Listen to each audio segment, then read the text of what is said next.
suaranya.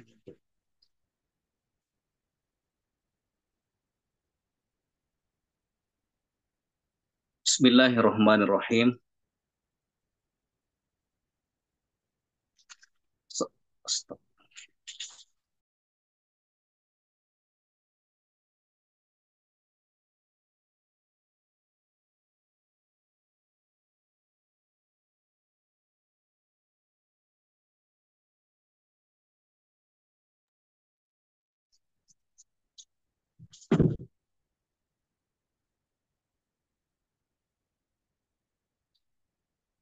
Bismillahirrahmanirrahim.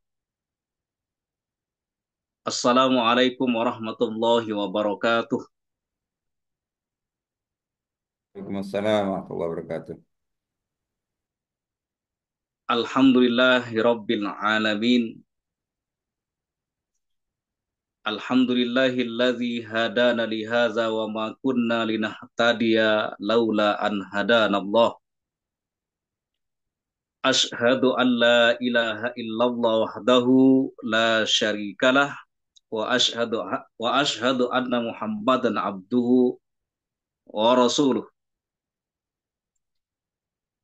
Allahumma asbahna ala fitratil Islam wa kalimatil ikhlas wa ala dini nabiyyina Muhammadin sallallahu alaihi wasallam wa ala millati abina Ibrahim hanifan musliman wa ma kana minal musyrikin.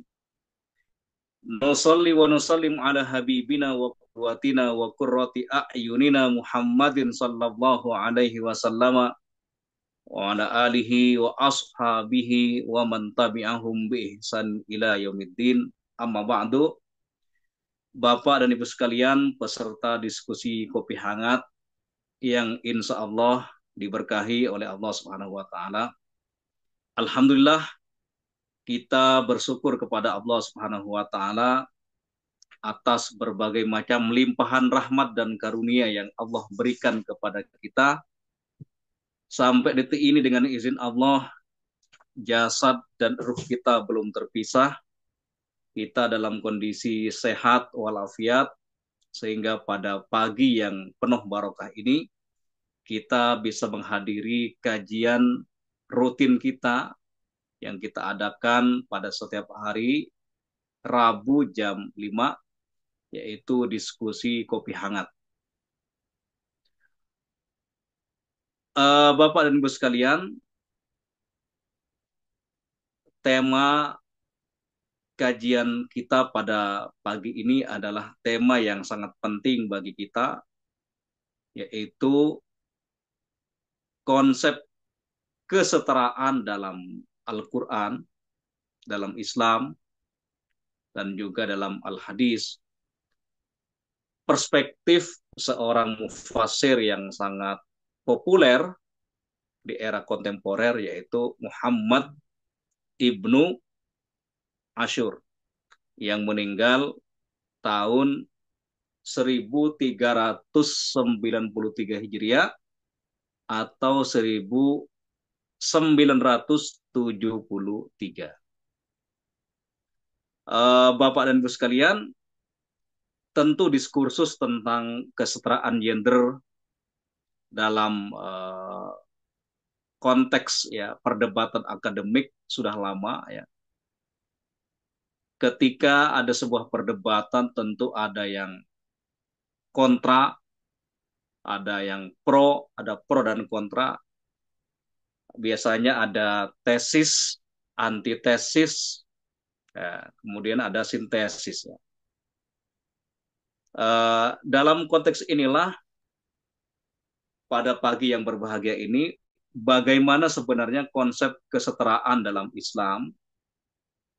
Dan yang menarik, kita menggunakan perspektif seorang mufassir yang punya ide-ide brilian dalam pemikiran Islam. Beliau adalah Muhammad Ibnu Asyur.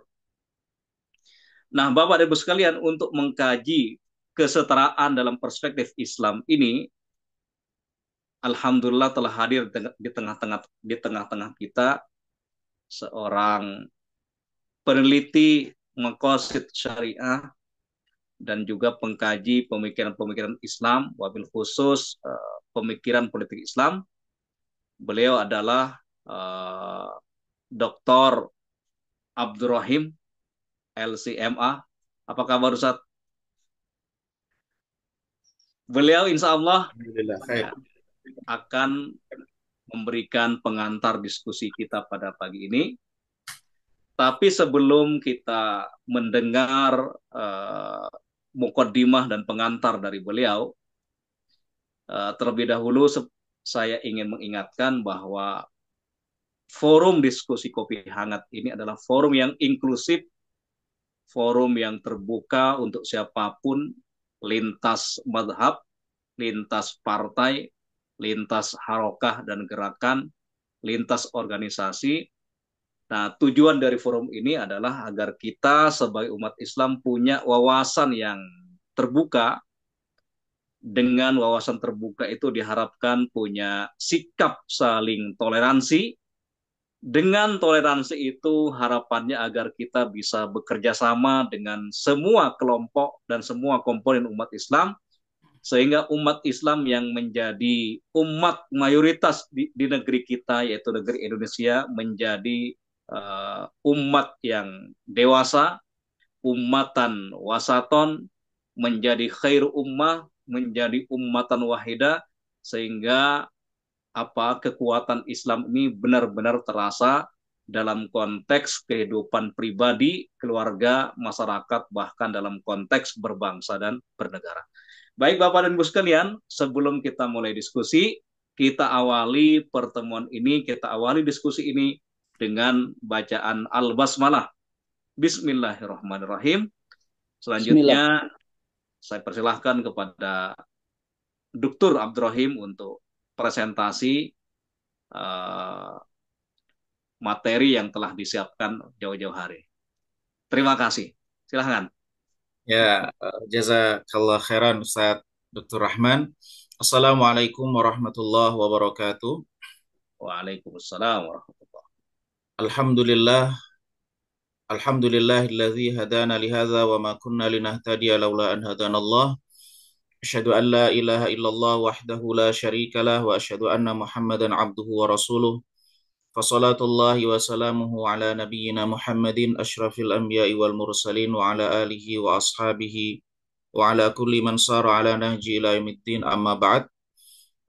Bapak Ibu sekalian yang dimuliakan Allah Subhanahu wa taala, alhamdulillah di kesempatan pagi hari ini, di hari-hari menjelang Ramadan, insyaallah mudah-mudahan Allah Subhanahu wa taala berkahi semua aktivitas kita dan pertemukan kita dengan bulan Ramadan insyaallah, dan kita bisa memanfaatkan setiap kesempatan yang Allah berikan kepada kita dengan amal-amal kebaikan.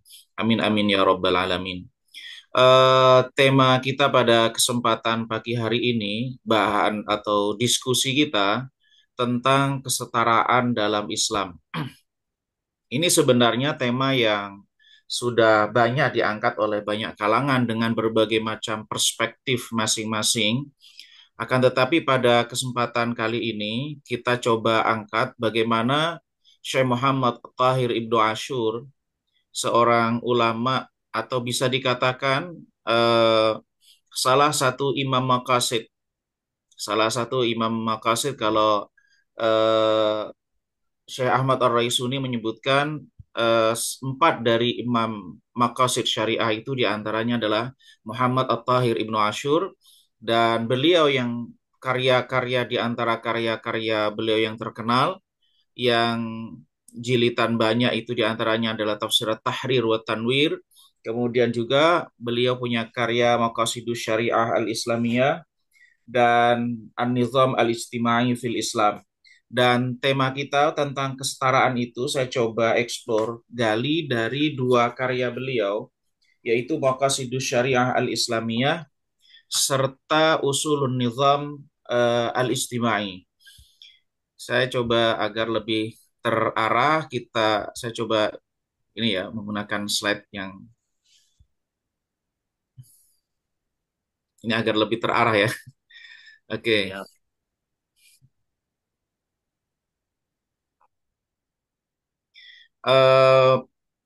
Bapak Ibu sekalian, mulakan Allah Subhanahu wa taala, Syekh Muhammad Tahir Ibnu Ashur ketika membahas kesetaraan atau dalam bahasa yang lainnya al-musawah, beliau berangkat dari sudut pandang umum syariah, keumuman syariat Islam ini, bahwa agama ini, syariat yang dibawa oleh Rasulullah SAW atau risalah yang dibawa oleh Rasulullah SAW itu bersifat umum.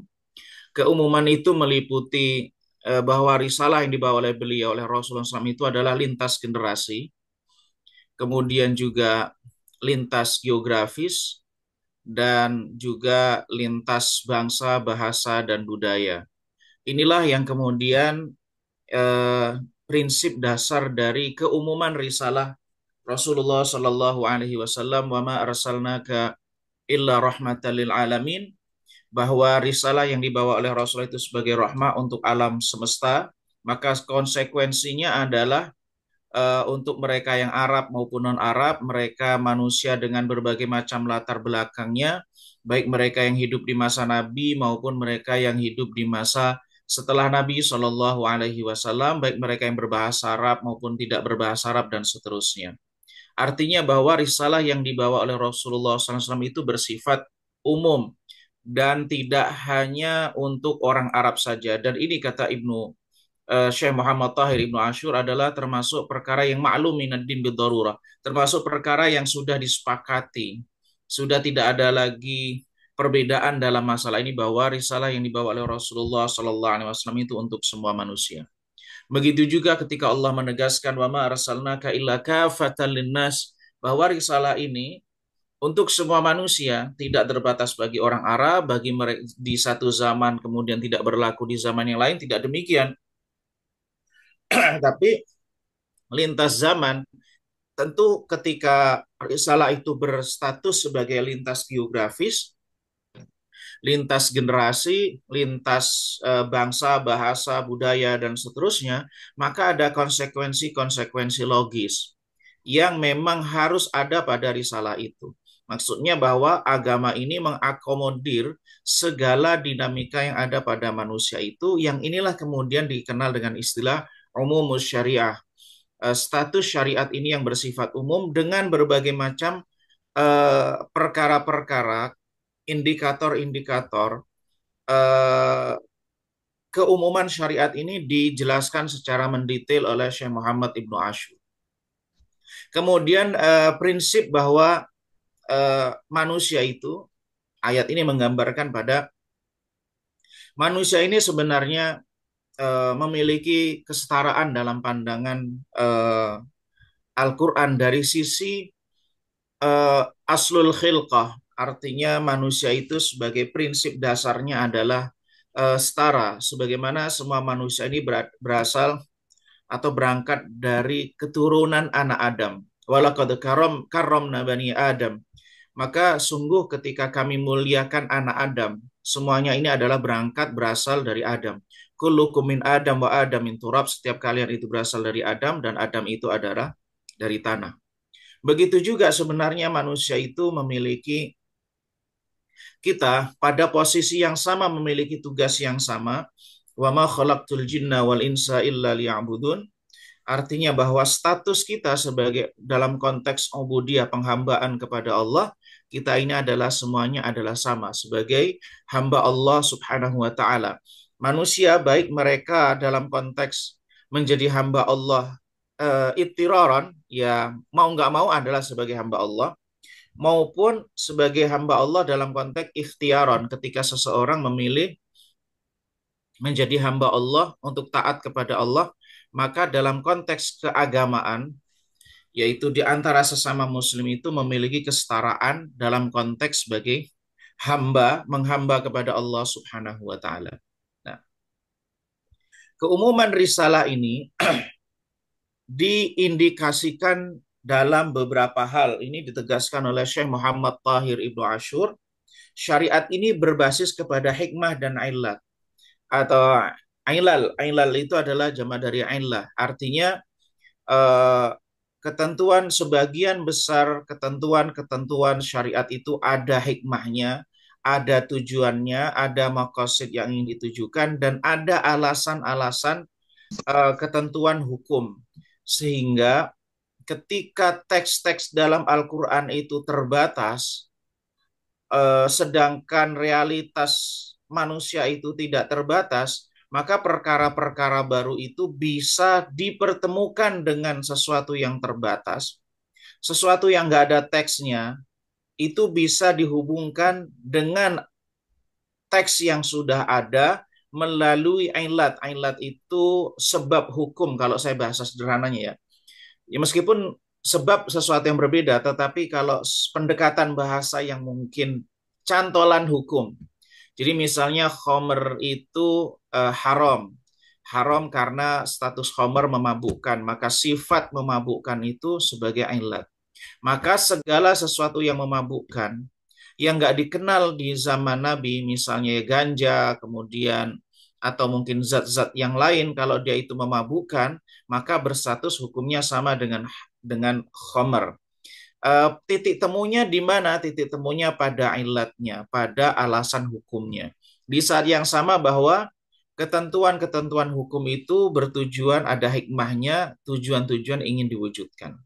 Kemudian yang kedua adalah bahwa di dalam Al-Quran itu banyak ditemukan prinsip-prinsip yang bersifat umum, kulliyat. Yang kemudian perkara-perkara prinsip umum itulah yang menjadi acuan untuk menjawab perkara-perkara yang baru. Baik itu misalnya begitu juga di dalam hadis Nabi SAW. Maka Nabi itu salah satu karakter adalah jawami'ul kalim. Misalnya ketika ditanya tentang ma huwa tahuru ma'uhu al-hillu maitatuhu.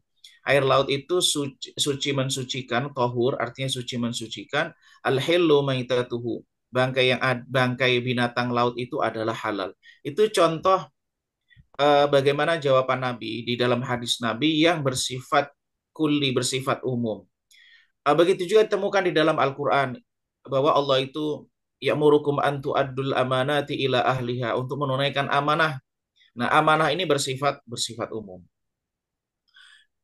Kemudian kaidah-kaidah umum dalam hadis bagaimana kita sebutkan tadi, wa tahuru ma'uhu al-hillu maitatuhu, bahwa air laut itu suci mensucikan, bahwa kemudian bangkainya adalah halal.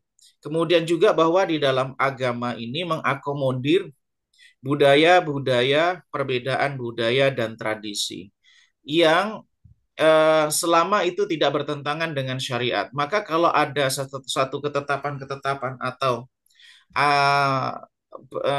ajaran-ajaran yang ada di dalam agama ini yang basisnya adalah budaya, maka bisa berubah sesuai dengan perubahan situasi dan kondisi selama tidak bertentangan dengan syariat. Kalau Syekh Muhammad At-Tahir Ibnu Ashur mencontohkan tentang bagaimana makanan, bagaimana minuman, apa yang dimakan oleh seseorang, apa yang dipakai oleh seseorang di masa Nabi SAW, itu bisa berubah sesuai dengan perubahan budaya, situasi, dan kondisi. Kemudian berikutnya, bahwa Syekh Muhammad Ibnu Ashur itu ketika ingin menjelaskan bahwa agama ini senantiasa relevan, sesuai relevan dengan berbagai macam kondisi, situasi. Perubahan situasi dan kondisi, perubahan geografis, perubahan masa, itu tidaklah mengeliminir, tidaklah kemudian mengeliminir atau menghilangkan status agama syariah, relevansi agama ini dengan berbagai macam situasi dan kondisi. Hal ini dilihat dari dua sisi, pendekatan dari norma ke realita maupun dari realita ke norma. Beliau menegaskan bahwa ketentuan-ketentuan syariat ini, agama-agama ini, bisa diterapkan dalam berbagai situasi dan kondisi tanpa adanya masyaqqah, tanpa adanya beban berat. Artinya ketika orang safar, ketentuan agama, norma-norma agama bisa diterapkan dalam situasi sulit, dalam situasi mudah, dengan ketentuan tentu berbeda. Situasi mukim dengan situasi musafir tentu berbeda. Situasi orang sedang mukim, sedang bertempat, tidak sedang dalam keadaan safar, ada ketentuannya. ketika ada sedang safar ada ketentuannya. Jadi dari norma ke realita, kemudian berikutnya bisa dilihat juga dari sisi realita ke norma. Maksudnya adalah apapun situasinya, kondisinya itu bisa diperbaiki, bisa diarahkan untuk selaras dengan nilai-nilai agama tanpa adanya beban yang sangat berat, tanpa merusak diri orang tersebut. Ini sebagai mukaddimah, sebagai ide dasar, premis dari konsep tentang kesetaraan yang disampaikan oleh Muhammad Tahir Ibnu Ashur. Kemudian bagaimana konsep kesetaraan atau dalam bahasanya adalah al-musawah yang disampaikan oleh Syekh Muhammad Tahir Ibnu Ashur dalam karyanya Maqasidus Syariah Al-Islamiyah. Nah, Bapak Ibu sekalian dimuliakan Allah Subhanahu wa taala, sebenarnya isu kesetaraan ini tidak hanya tentang masalah gender, tetapi kita coba mendalami masalah isu tentang kesetaraan ini agar kita memiliki konsepnya, karena berhubungan dengan banyak hal tentang isu kesetaraan, tentang keagamaan. Bagaimana sih sebenarnya kita ini dalam bingkai kesetaraan itu dibawa dalam konteks relasi antara muslim dengan non-muslim. Mana wilayah kesetaraan dan mana wilayah ketidaksetaraan, atau wilayah di mana kita itu kesetaraan, equality, kemudian pengelolaan perbedaan agama, keagamaan juga dalam konteks misalnya perbedaan mazhab, perbedaan aliran, perbedaan apa istilahnya antara mungkin aliran yang menyimpang dengan tidak menyimpang. Ini adalah satu hal yang perlu kita gali bersama. Di sini saya tidak ingin ini ya, kita coba mendiskusikan, kita memperkaya maksudnya. Boleh setuju, boleh tidak, dan nanti coba kita perdalam bersama. Mudah-mudahan bisa dapat insight yang positif sebagai penambah khazanah pemikiran kita. Kemudian kesetaraan masalah nasab. Bagaimana sih sebenarnya kita itu membawa isu kesetaraan itu dalam konteks nasab? Apakah Arab dengan non-Arab? Apakah misalnya eh, keturunan Nabi bukan keturunan Nabi? Ini kan satu isu bagian dari kesetaraan. Kalau setaranya dari sisi apa? Kemudian bagaimana orang melihat sisi kelebihan nasab itu di sisi yang mana seharusnya ditempatkan? Kemudian masalah isu dalam pernikahan itu kan juga istilahnya al-kufu. Eh, apakah ini layak atau tidak layak, itu termasuk dalam isu kesetaraan. Kemudian isu kesetaraan juga masuk di dalam wilayah gender. Ini bahkan gerakannya cukup masif, diakomodir oleh kan ada komisi apa itu namanya ya, komisi perempuan ya, kemudian juga ada hak asasi. Tema-tema ini termasuk tema yang sensitif yang sebenarnya perlu kita dudukkan bagaimana. Nah, menurut hemat saya, Syekh Muhammad Tahir Ibnu Ashur memberikan batasan-batasan kesetaraan itu di wilayah mana, dan mana yang disetarakan dan mana yang memang ada sisi peran-peran yang itu memang ya Allah tetapkan demikian karena memang ada peran di situ, tugas di situ. Isu kesetaraan juga berhubungan dengan masalah isu-isu politik. Misalnya kayak kita mengenal ada 30% kursi, 30% ya caleg gitu misalnya. Ataupun kalau di dalam isu Islam klasik, bagaimana sih sebenarnya seorang wanita itu bisa menduduki jabatan-jabatan strategis. Atau kalau kita bicara tentang fikih klasik misalnya, salah satu syarat seorang qadhi itu, seorang hakim itu adalah az-zukuriyah. Dia itu berstatus laki-laki, dia itu laki-laki. Nah, bagaimana masalah gender, misalnya masalah jabatan strategis, yang ini ada hubungan dua hal. Nah, kemudian juga masalah budaya. Budaya itu misalnya antara satu suku dengan suku yang lain, misalnya kadang-kadang ada hubungan juga di pernikahan. Merasa tidak setara kalau antara satu suku dengan suku yang lain dan seterusnya. Jadi masalah kesetaraan ini bukan hanya sebatas isu gender, tetapi juga bisa melebar ke berbagai macam wilayah. Nah, ini sebenarnya peran bagi kita untuk menempatkan isu kesetaraan ini bagaimana. Kalau ada perkara-perkara baru, misalnya isu lah, misalnya bagaimana status hakim. Sekarang kan ada perempuan sebagai hakim. apakah sama? Apakah fikih klasik tentang hakim syarat dzukuriyah itu bagaimana kita mempertimbangkan? Terlepas misalnya kalau perbedaan sebagian ulama, terutama ulama mazhab Hanafi dan jumhur ulama misalnya, eh, antara satu kasus yang ditangani dengan kasus yang lain misalnya. Kalau sekarang misalnya ada istilah majelis hakim, hakim tidak satu, kalau dulu adalah satu. Nah, ini ada tema-tema yang mungkin perlu menjadi memperkaya kita di dalam masalah masalah kesetaraan ini. Syekh Muhammad Thahir Ibnu Asyur ini beberapa teks ya saya ambil dari kitab Maqasidus Syariah Al-Islamiyah, dan saya memberikan catatan ini karena mengejar waktu, maka translate-nya ini saya ambil dari ChatGPT ya. Jadi nanti kalau ada kurang sinkronnya itu nisbatnya ke ChatGPT bukan ke saya. Saya coba untuk mempercepat eh, translate karena waktunya terbatas, maka saya pakai AI untuk menerjemahkan. Jadi ini sebelum saya jelaskan bahwa translate-nya saya ambil dari sana, tapi teksnya ini teks Arabnya saya ambil dari karya Syekh Muhammad Thahir Ibnu Asyur dari kitab Maqasidus Syariah Al-Islamiyah. Eh, pada bagian ini ada relasi yang erat antara kesetaraan, konsep kesetaraan dan syariah Islam. Artinya bagaimana Islam itu memandang kesetaraan, dan kesetaraan, konsep kesetaraan itu adalah turunan dari status syariah yang bersifat umum. Sederhananya begitu.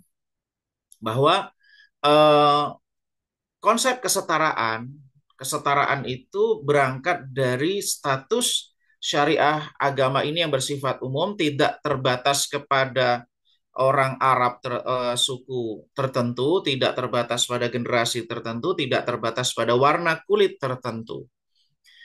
Agama ini bersifat umum untuk semua manusia, maka berangkat dari titik tolak itulah konsep kesetaraan. Dan konsep kesetaraan menurut Syekh Muhammad Thahir Ibnu Asyur itu tidak bersifat mutlak.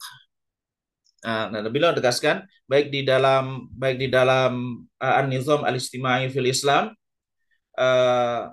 aturan sosial atau struktur sosial di dalam prinsip-prinsip dasar dalam struktur sosial dalam Islam, itu tidak bersifat mutlak. Nah, ada wilayah-wilayah di mana kesetaraan itu berlaku, dan kesetaraan itu adalah hukum asal. Bahwa di dalam hal ini yang bagian pertama bahwa orang sesama Muslim kita ini sesama Muslim itu adalah setara di dalam konteks afiliasi kita terhadap Al-Jami'ah Al-Islamiyah, terhadap komunitas umat Muslim ini. Jadi kita ini semuanya, apapun latar belakang kita, ketika kita berstatus sebagai seorang Muslim dan kita itu terikat dalam satu ikatan bersama ukhuwah, maka artinya kita itu di dalam intisab kita, di dalam keterafiliasian kita terhadap tubuh umat Islam ini, itu adalah sama. Jadi kita ini semuanya sama terafiliasi terhadap Jamaah Al-Islamiyah, dalam pengertian ini bukan Jamaah Islamiyah JI. Al-Jamiah Al-Islamiyah adalah komunitas umat Muslim ini, umat Islamiyah ini. Jadi bukan JI dalam pengertian yang itu ya. Pengertian apa itu? eh, yang Gerakan itu. gerakan, bukan, tetapi artinya umat ini, umat Islam ini kita terafiliasi dan kita itu sama. Kemudian juga bahwa kesetaraan itu berlaku bahwa dari sisi aslul khilqah wattihadiddin, bahwa kita ini berangkat dari Adam, anak Adam, status kita sebagai manusia. Aslul khilqah itu adalah kullukum li Adam wa Adam min turab.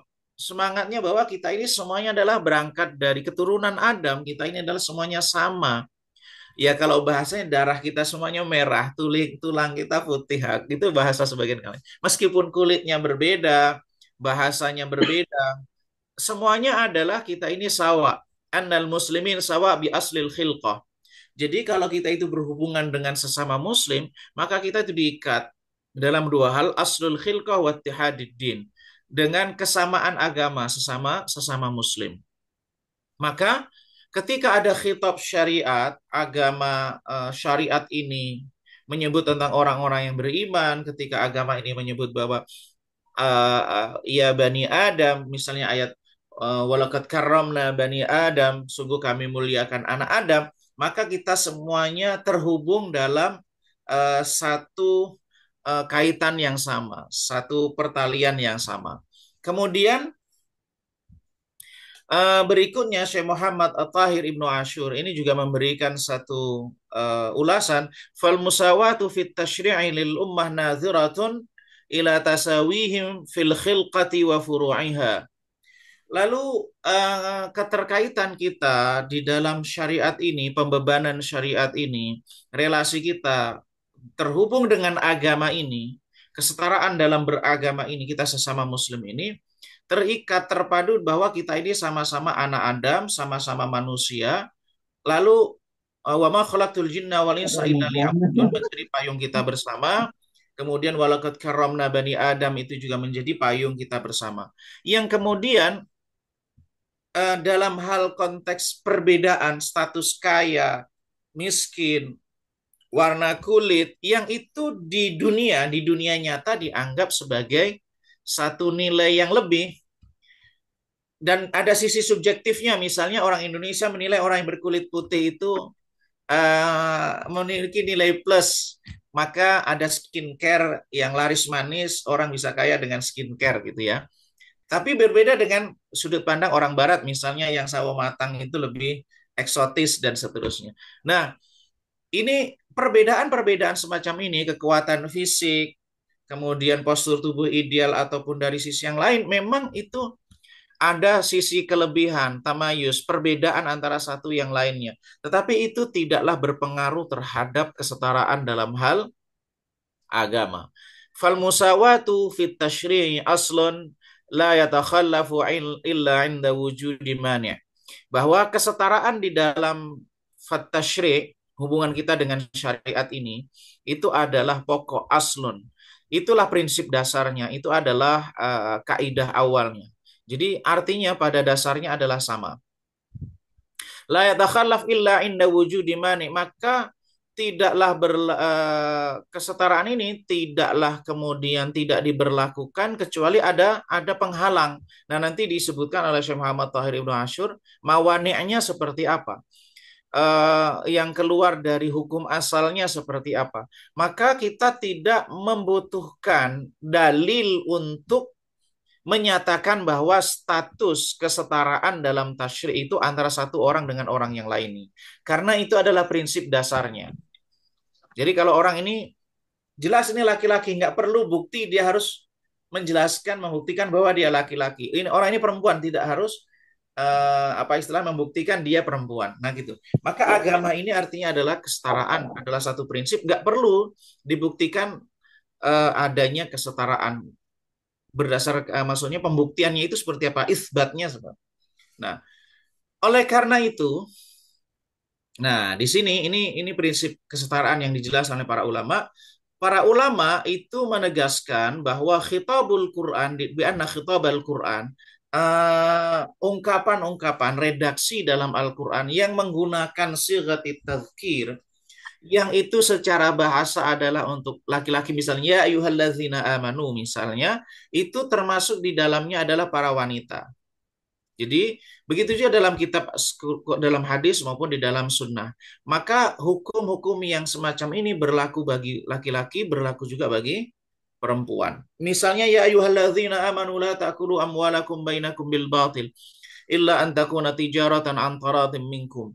Wahai orang-orang yang beriman, janganlah kalian makan harta di antara kalian dengan cara yang batil, kecuali kalian memperoleh harta itu melalui transaksi yang berbasiskan pada ridho.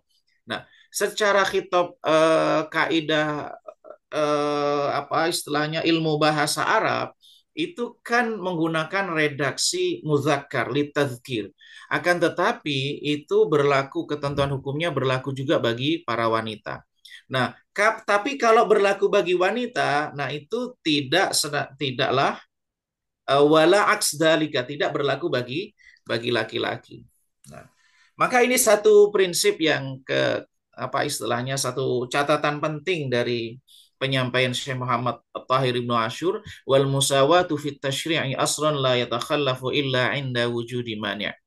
Bahwa kesetaraan dalam syariat adalah satu prinsip yang tidak dapat digantikan, artinya tidak digeser, tidak beralih kecuali jika ada halangan. Nah, ini eh, sebenarnya bukan redaksi dari Ibnu Ashur, tapi ada seorang penulis yang me- me- ini menyimpulkan bahwa kesetaraan itu adalah bagian dari maksud syar'i, tujuan syariat yang berangkat dari keumuman syariat, bahwa manusia itu berangkat dari eh, asal yang sama dan kesamaan agama, maka memiliki kesetaraan. Dan hal ini juga diakui oleh fitrah manusia. Maka agama ini selaras dengan fitrah, maka apa yang ada dalam agama ini diakui oleh fitrah, dan apa yang ada dalam fitrah itu diakui oleh manusia, oleh syariat ini, termasuk tema yang berhubungan dengan masalah kesetaraan. Fannasu sawa'un fil basyariyah fi hukukil hayah bihasabil fitrah. Manusia itu sama dari sisi statusnya sebagai manusia dalam hak untuk hidup. Hal ini berdasarkan pada fitrah, wa hum mutasawuna fi usulit tasyri', maka mereka setara dalam prinsip-prinsip syariat di dalam masalah menjaga agama, jiwa, nasab, kemudian harta, kemudian juga yang berhubungan dengan masalah akal dan seterusnya. Nah, yang mungkin sebagai hal yang penting di sini, idenya Syekh Muhammad Tahir Ibnu Ashur, wa mawani'ul musawat, tetapi ada hal-hal yang kemudian menghalangi di kasus-kasus tertentu, kesetaraan itu tidak berlaku. Jadi kesetaraan itu tidak berlaku. Apa yang beliau maksud adalah ketika memang ada hal-hal yang kemaslahatan itu menuntut tidak adanya kesetaraan. Atau kalau ada kesetaraan itu akan menjadikan mafsadah. Nah, jadi jadi pada prinsipnya ada kesetaraan, tapi kalau ada pada hal-hal tertentu, pada kasus-kasus tertentu, kalau itu disetarakan maka akan bermasalah. Atau kalau apa istilahnya, eh, maslahat itu akan ada kalau tidak, dalam hal ini tidak disetarakan. Atau kalau disetarakan ada mafsadah. Jadi kalau kesetaraan itu akan berdampak pada mafsadah, atau ketidaksetaraan itu berdampak pada maslahat, maka disitulah berlaku ketidaksetaraan. Ya. Syekh Muhammad At-Tahir Ibnu Ashur kemudian menegaskan bahwa yang berhubungan dengan pada prinsipnya adalah wa qaidah i'tibar hadzal mawani, bahwa kaidah penerapan penghalang-penghalang musawat ini, jadi nanti ketentuan-ketentuan ini tidak berlangsung secara terus-menerus. Jadi bisa jadi satu pelarangan itu kesetaraan di satu sisi, tapi tidak kesetaraan di sisi yang lain. Misalnya kesetaraan dari sisi agama tadi, tapi tidak kesetaraan dari sisi budaya.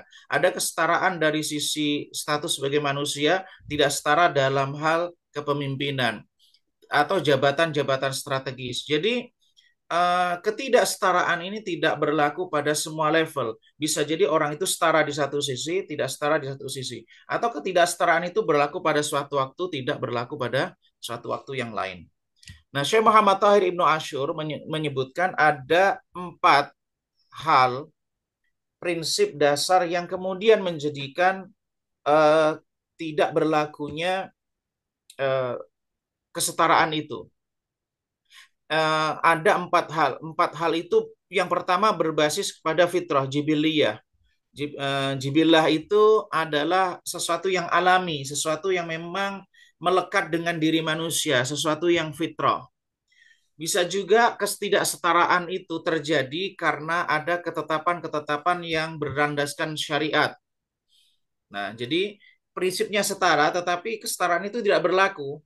Dalam konteks kesetaraan itu berseberangan dengan fitrah, kesetaraan itu berseberangan dengan sifat tabiat alami yang ada pada diri manusia.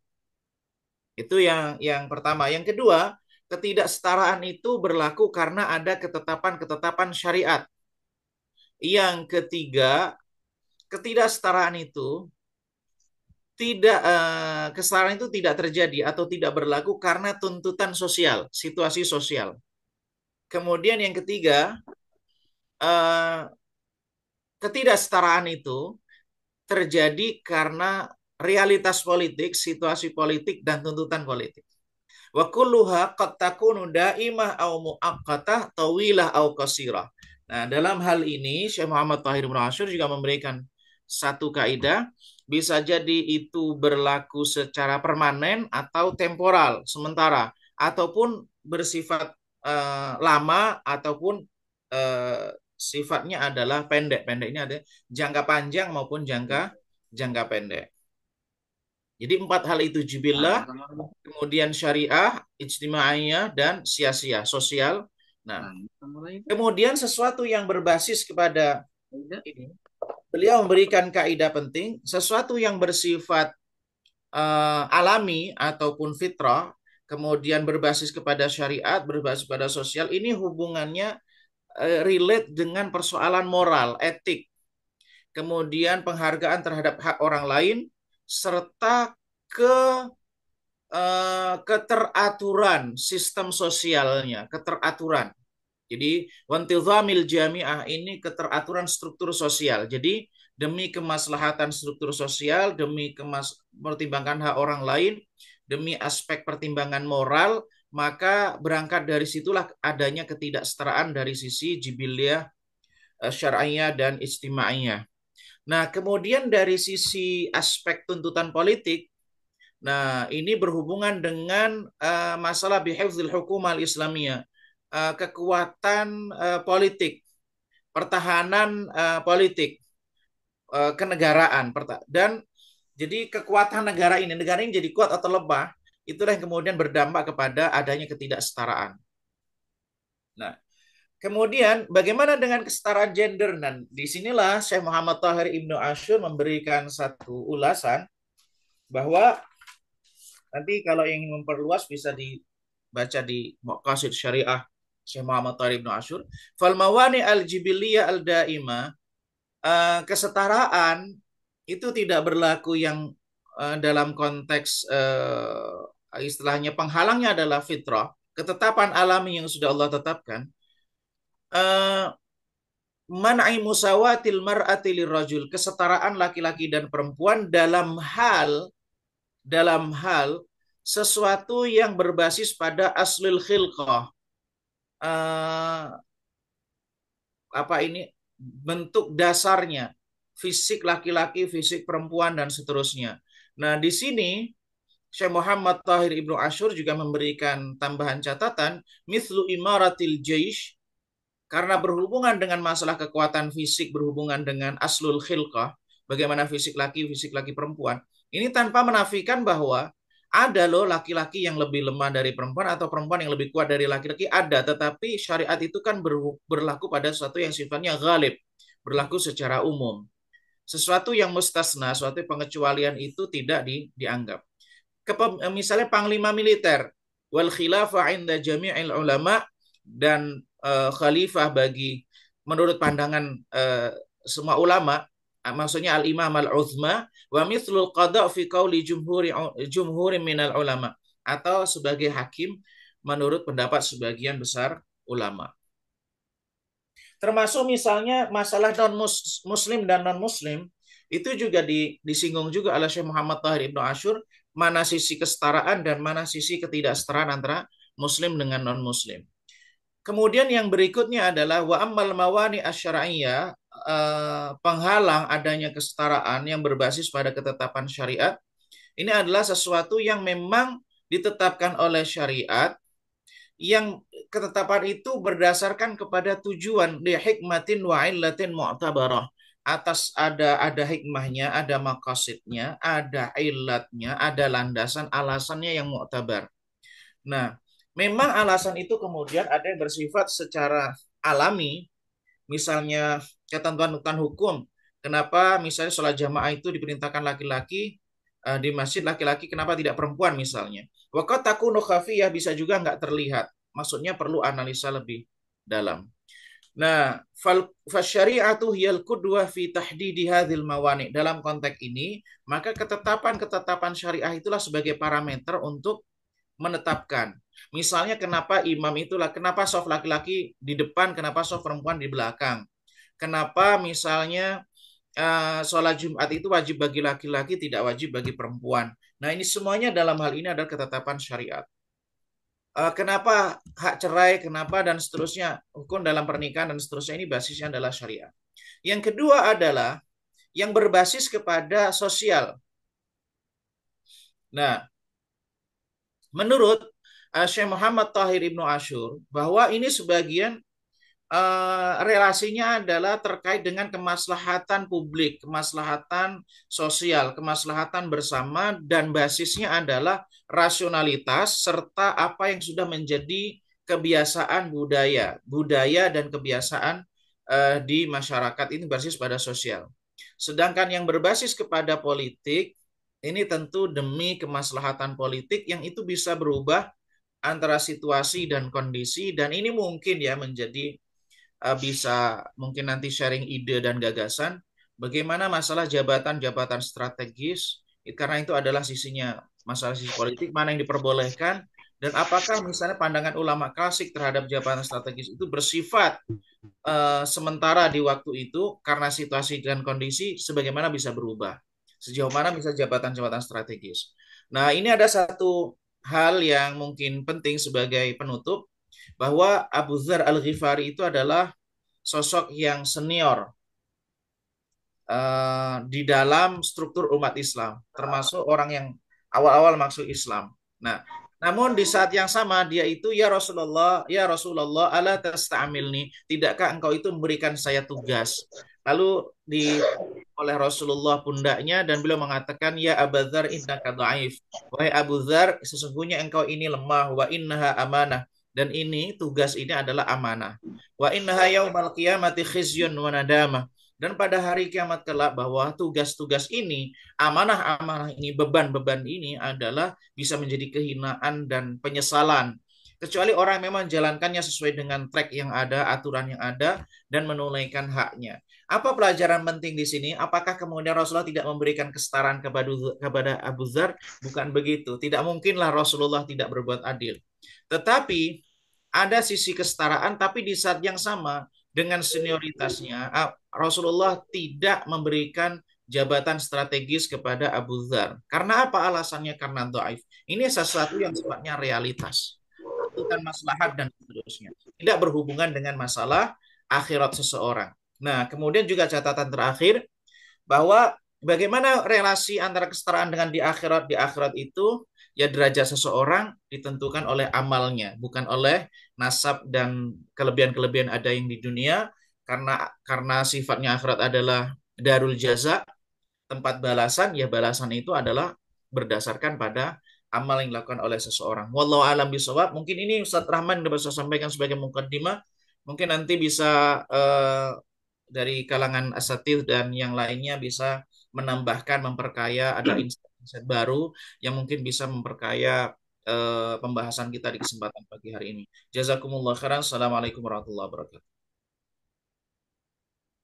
Waalaikumsalam warahmatullahi wabarakatuh. Terima kasih banyak kepada Dr. Abdurrahim yang telah memberikan pengantar diskusi yang sangat luar biasa pada pagi ini tentang kesetaraan dalam Islam dalam perspektif Muhammad Tahir Ibnu Ashur. Nah, Bapak dan Ibu sekalian, saya yakin dari Bapak dan Ibu semuanya ada tanggapan atau konfirmasi dan seterusnya. Nanti saya persilahkan Bapak dan Ibu untuk berbicara langsung ya. Lebih baik kita langsung komunikasi langsung ya dengan Dr. Abdurrahim. Baik Bapak dan Ibu sekalian, sebelum saya beri kesempatan kepada Bapak dan Ibu semuanya, bahwa memang di dalam Islam ini masalah al-musawah ya, kesetaraan itu sudah dideklarasikan oleh Rasulullah Sallallahu Alaihi Wasallam. Misalkan dalam peristiwa Haji Wada itu kan sangat terkenal khutbahnya itu, di mana Nabi mengatakan, ya ayuhan nas, wahai sekalian manusia, inna rabbakum wahid, wa inna abakum wahid, ala la fadla li arabiyin ala a'jamin, wala li ajamin ala arabiyin, wala li ahmara ala aswada, wala aswada ala ahmara, illa bittaqwa. Inna akramakum indallahi atqakum. Ala hal ballagtu? Qalu bala ya Rasulullah. Qal falyuballigh asyahid al-ghaib. Ini kan peristiwa yang luar biasa di mana Rasulullah Sallallahu Alaihi Wasallam mendeklarasikan tentang pentingnya egaliter, pentingnya kesetaraan manusia di hadapan Allah Subhanahu wa taala. Semua mereka itu berasal ya dari bapak yang sama, yaitu Adam alaihissalam. Tapi yang menentukan keistimewaan mereka itu adalah ketakwaan mereka di sisi Allah Subhanahu wa taala. Oleh karenanya Bapak dan Ibu sekalian, dalam konsep Islam, walaupun ada konsep egaliter dan kesetaraan, tapi bukan menegasikan tentang keunggulan dan keistimewaan seseorang. Jadi keistimewaan, keunggulan itu tetap ada. Oleh karenanya dalam Islam itu, yang pertama itu yang menjadi standar kemuliaan itu adalah unsur ketakwaannya di sisi Allah Subhanahu wa taala. Jadi adanya egaliter, adanya persamaan hak, adanya kesetaraan, itu tetap tidak menegasikan keunggulan dan keistimewaan. Karena dalam Islam yang pertama, kemuliaan seseorang itu ditentukan oleh ketakwaannya. Inna akramakum indallahi atqakum. Kemudian yang menjadi keunggulan manusia juga di hadapan Allah Subhanahu wa taala adalah standar kapasitas dan kapabilitas keilmuan seseorang. Jadi orang yang punya kapasitas, kapabilitas dalam keilmuan memiliki keistimewaan yang lebih daripada yang tidak berilmu. Itulah yang dikatakan oleh Al-Quran, Qul hal yastawil ladzina ya'lamun wal ladzina la ya'lamun, innama yatazakkaru ulul albab. Jadi dalam Islam tetap standar keilmuan itu menjadi patokan keistimewaan seseorang. Kemudian Bapak dan Ibu sekalian, parameter keistimewaan manusia juga berkorelasi dengan kemampuan seseorang dalam berlomba-lomba dalam kebaikan dan kemampuan untuk melipat gandakan amalnya. Itulah yang dikatakan oleh Al-Quran, la yastawi minkum man amfaqo min qablil fathi wa qatal. Tidak sama ya orang yang berinfak sebelum Fathu Mekah dan orang yang berinfak setelah Fathu Mekah. Artinya di sini orang-orang yang menjadi as-sabiqun al-awwalun ya, mereka tetap lebih istimewa ya dari sisi melipat gandakan amal-amalnya. Kemudian parameter dan standar keistimewaan seseorang juga ditentukan kepada akhlaknya. Jadi walaupun kita ini semuanya sama di sisi Allah Subhanahu wa taala, sama di hadapan hukum, tetapi standar akhlak itu juga tetap menjadi keistimewaan seseorang. Itulah yang dikatakan oleh Nabi bahwa yang menjadi standar kebaikan seseorang itu karena kemuliaan akhlaknya. Nah, Bapak dan Ibu sekalian yang dirahmati oleh Allah Subhanahu wa taala, saya persilahkan untuk menambahkan atau ingin mengkonfirmasi kepada Dr. Abdurrahim. Di sini sudah muncul Dr. Hasan ini. Ya, saya Ustaz. Sepertinya beliau. Ya, Yang silahkan. benar. Ya, taib Ustaz, taib. Betul, dokter. Tapi saya enggak, ini karena masih di jalan Ustaz, jadi agak gelap-gelap ya. Ya, silakan. Suaranya aja ya, masih ya. Oke, sip, sip, sip. Ya, taib. Assalamualaikum warahmatullahi wabarakatuh. Waalaikumsalam. Hamdan wa syukranillah, salatan wa salaman ala rasulillah, wa ala alihi wa sahbihi wa mawalah. Yang saya hormati, saya banggakan Bapak Ustaz Dr. Abdurrahim sebagai narasumber, dan terlebih Ustaz Dr. Abdurrahman sebagai pemandu dan juga narasumber tetap. Ya. Eh, saya sangat tertarik dengan apa yang disampaikan oleh Ustadz kita, dan saya mungkin hanya ingin mengomentari apakah pandangan-pandangan yang saya pahami soal kesetaraan itu bisa terkonfirmasi dengan poin-poin yang tadi disampaikan ya. Jadi kalau kita menggunakan pendekatan maqasid syariah ya, yang mungkin dalam hal ini tidak hanya pendekatan dalam arti al-muqarabah ad-diniyah, tetapi lebih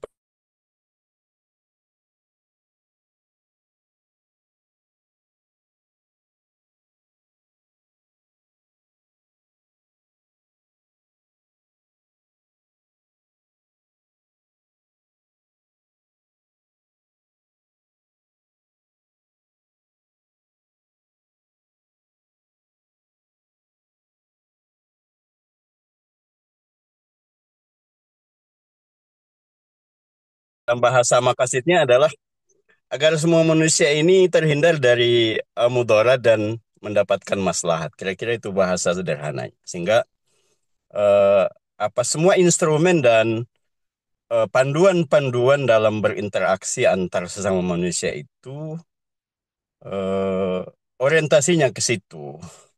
Bagaimana manusia ini mendapatkan hak-haknya dalam bentuk maslahat dalam seluruh bentuknya dan terhindar dari berbagai mudarat. Nah, kalau misalnya al-musawah ini bainal muslimin, mungkin tidak terlalu eh, sulit untuk kita pahami dan mungkin juga kita jabarkan, terutama ketika konsep atau sistem Islam ini secara komprehensif, secara menyeluruh dipahami memang sebagai minhaj atau nizamul hayah ya. Mungkin pentingnya memang al-musawah ini kita diskusikan adalah dalam konteks fikhu at-ta'ayush ya, bainan nas ya. At-ta'ayush wa tasakun ya, bainan nas itu. Hidup bersama tapi selalu menimbulkan ketenangan gitu ya. Rasa aman ya.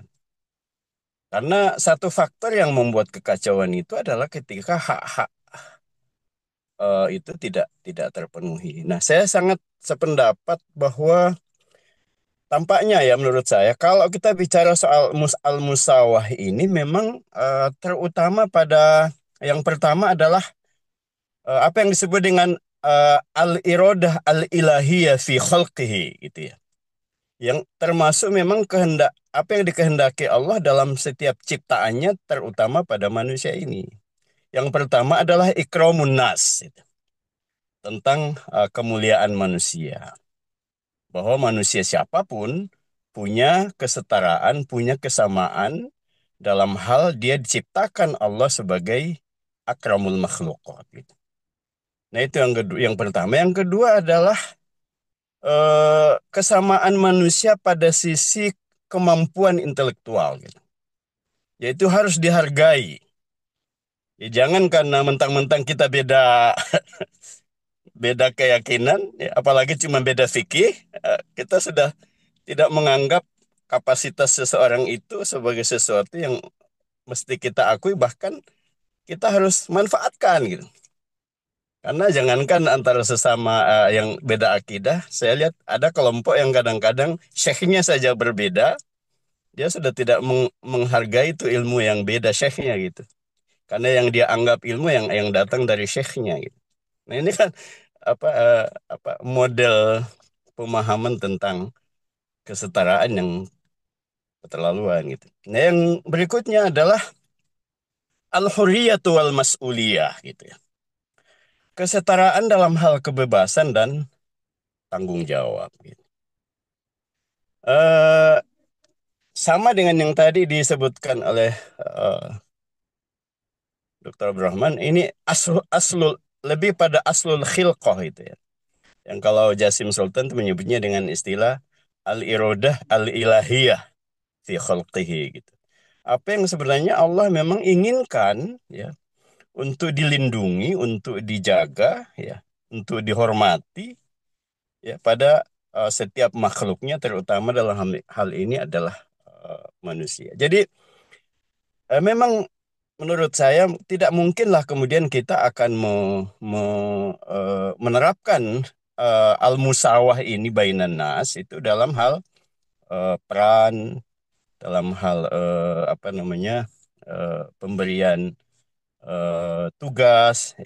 Tetapi ada dasar prinsip-prinsip asasi yang harus diperhatikan. Soal kebebasan, soal tanggung jawab, soal kapasitas intelektual gitu.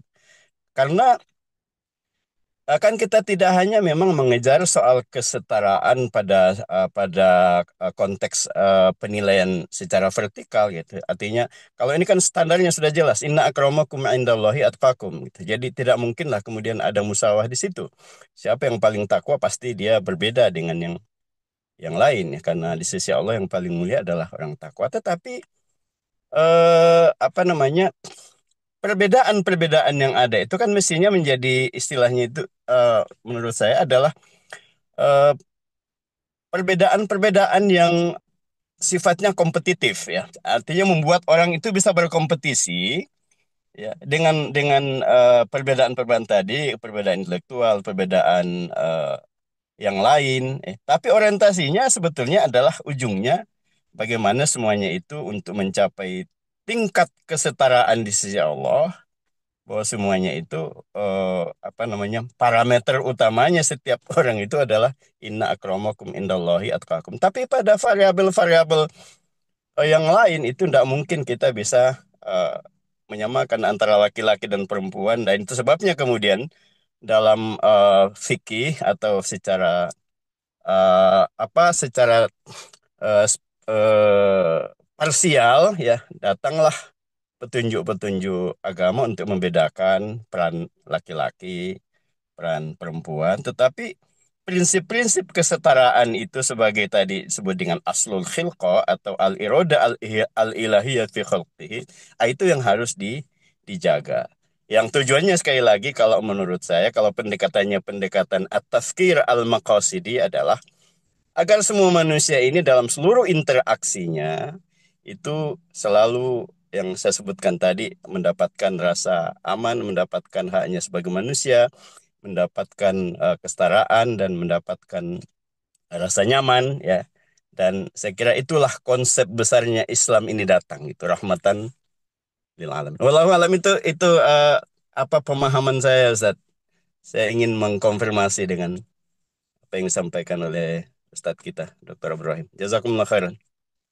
Ya, Barakallahu fiik. jazakumullah Menarik. khairan kepada ya, Dr. Hasan ya. Ya, beliau di Makassar Ustaz, ya, Kasar. Yang kasar Makassar. Lagi jalanin.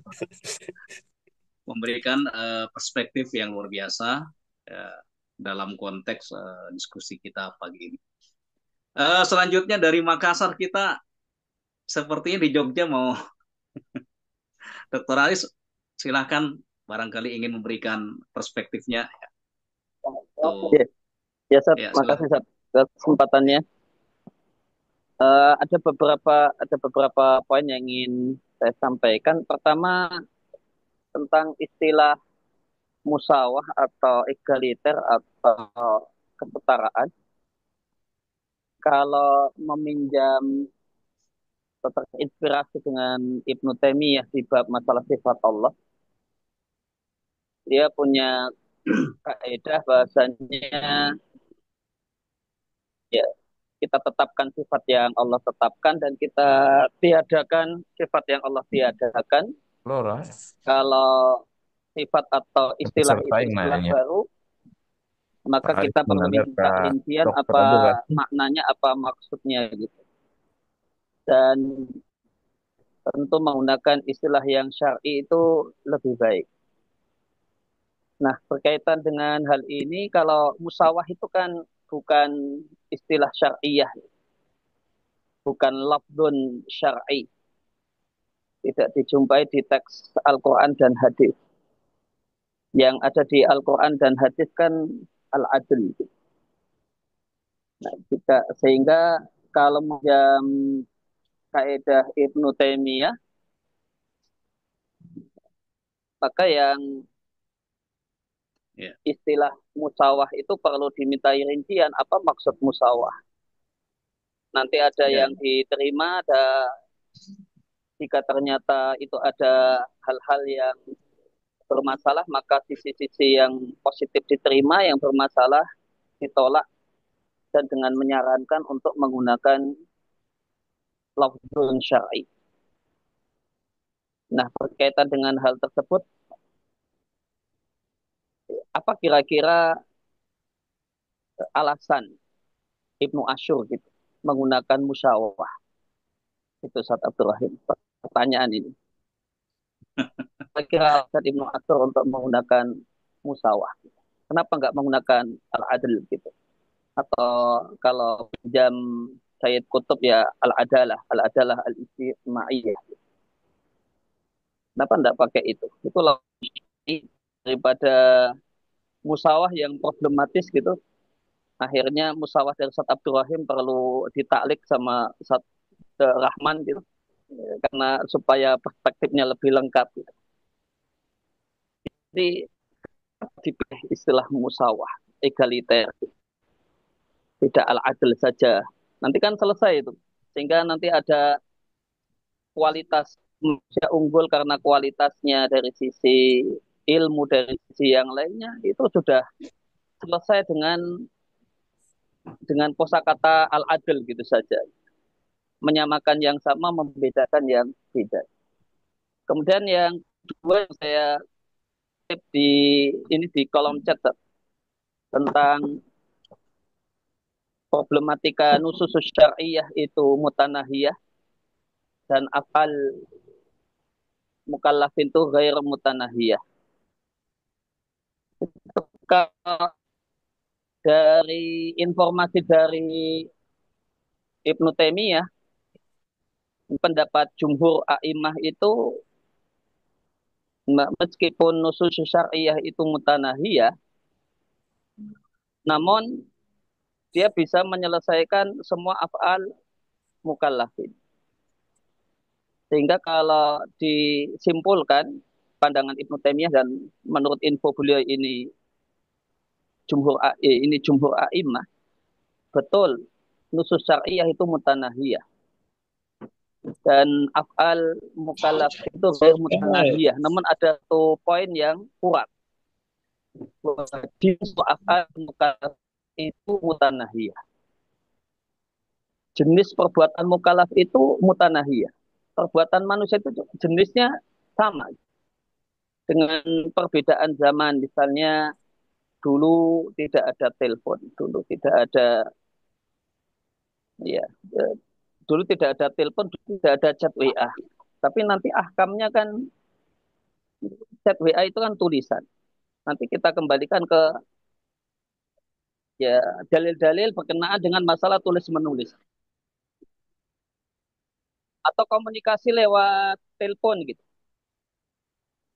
Itu afrod afrod fi'lul mukallaf memang itu baru gitu. Tapi jenisnya itu sudah ada gitu. Jadi orang telepon itu statusnya orang isti'dzan, minta izin masuk rumah gitu. Atau ya babnya bab itu gitu. izin masuk rumah gitu, bertamu gitu. Sehingga di konsep Ibnu Taimiyah jinsul af'al mukallafin itu mutanahiyah.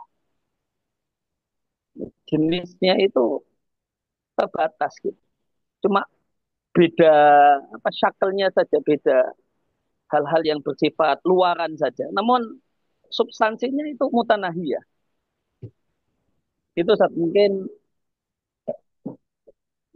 bisa diperjelas lebih lanjut dari Ustaz Abdul Rahim tentang hal ini. Kemudian yang ketiga di paparan PPT ya dari materi Ustaz Abdul Rahim kan menggunakan istilah kesetaraan gender. Itu kalau dari para penggiat gender itu sendiri, menurut mereka kan gender sama jenis kelamin itu beda. Gender itu kesetaraan yang tuntutannya berkenaan dengan aspek sosial, bukan biologis gitu.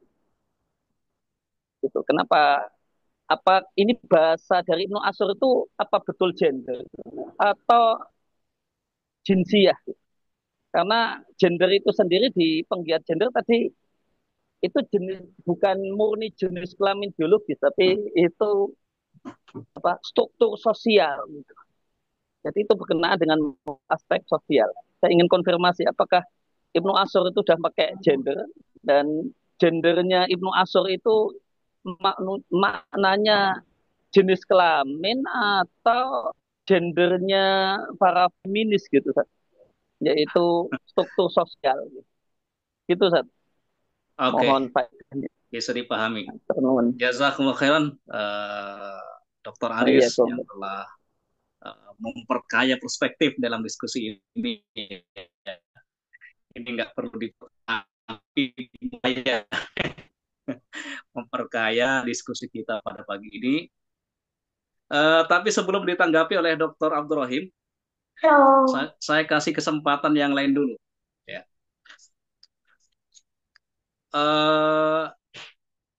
Biasanya Ustaz Muzaffar dari Surabaya nih. Mana Ustaz Muzaffar nih? Ustaz Muzaffar? Semoga sehat yang lainnya. Oke. Gimana dokter, Setuju mau juga. ditanggapin dulu? Mumpung hangat. Iya. Iya. Sebenarnya ini adalah sharing apa istilahnya? Sharing bersama. Jadi kita terbuka terhadap insight cara pandang yang ini. Kalau yang tadi disampaikan oleh Dr. Hasanan ya, terkait dengan maqasid syariah dan tafkir maqasidi, bahwa Syekh Muhammad Tahir Ibnu Ashur ketika menjelaskan tentang konsep al-musawah dengan mawani'nya, kesetaraan atau al-musawah, itu basisnya juga berbasis pada maqasid syariah, lalu pertimbangan ada mawani'nya itu adalah pertimbangan maslahat mafsadah. Jadi penempatan di mana kesetaraan itu ditempatkan dan di mana terjadinya adanya ketidaksetaraan itu juga berdasarkan kepada prinsip-prinsip syariah yang kemudian beliau simpulkan dari adanya ketidaksetaraan itu ada yang berdasarkan kepada aslul khilqah atau al-jibillah. Kemudian yang kedua berdasarkan kepada ketentuan-ketentuan syariat ataupun sesuatu yang sifatnya sosial ataupun yang sifatnya kepentingan atau keputusan-keputusan politik. Memang ya semuanya itu rangkaiannya tadi tidak keluar dari perspektif berpikir berbasis kepada tinjauan maslahat mafsadah berdasarkan maqasid syariah. Kalau kemudian Dr. Aris tadi juga insight menarik juga. Kalau kenapa Syekh Muhammad Tahir Ibnu Ashur tidak menggunakan al-adlu, ya mungkin beliau yang lebih tahu tentang hal ini. Tapi kalau pembacaan saya, ada beberapa kemungkinan ya. Ada beberapa kemungkinan, tapi ini bukan jazm atas dasar itu. Konteksnya adalah relasi antara satu orang dengan orang itu seperti apa. Ini dugaan saya ya, saya tidak menjazm. Karena beliau ketika di Usulun Nizam Al-Istimai itu, beliau sebelum membahas tentang al-musawah, beliau menyebutkan bahwa prinsip sosial itu ada namanya al-musawa, al-hurriyah, dhabtul hukuk, wal adl. Beliau juga menyebutkan di sini al-adl sebagai salah satu maqasid syariah dan sebagai pondasi dari struktur prinsip dasar dari struktur sosial dalam Islam. Jadi kalau bisa dilihat bahwa al-musawa ini konteksnya adalah status antara relasi satu manusia dengan manusia itu statusnya seperti apa. Sedangkan konteks adil itu beliau bahas juga dibahas di pada bagian Al-Musawa itu adalah kalau al-musawa ya pada prinsipnya prinsip antara relasi antara satu orang dengan orang yang lain itu bagaimana statusnya. Itu beliau paparkan di Usulun Nizam al-Istimai fil Islam. Kemudian ketika beliau membahas di maqasid syariahnya, beliau juga membahas tentang al-musawah itu konteksnya relasinya adalah bagaimana agama ini relasi dengan manusia dengan berbagai macam latar belakang itu seperti apa. Jadi ketika risalah ini untuk semua manusia, maka muncul pertanyaan begini, apakah ada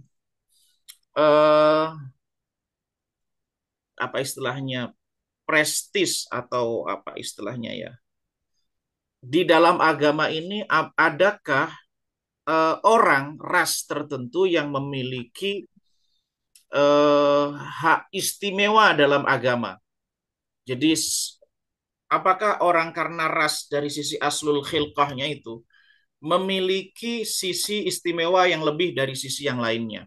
Nah, karena prinsip agama ini adalah bersifat untuk semua manusia, maka konsekuensinya adalah kesetaraan antara satu manusia dengan berbagai macam latar belakang kulit dan seterusnya. Itu dugaan saya ya, dokter, terkait masalah ini.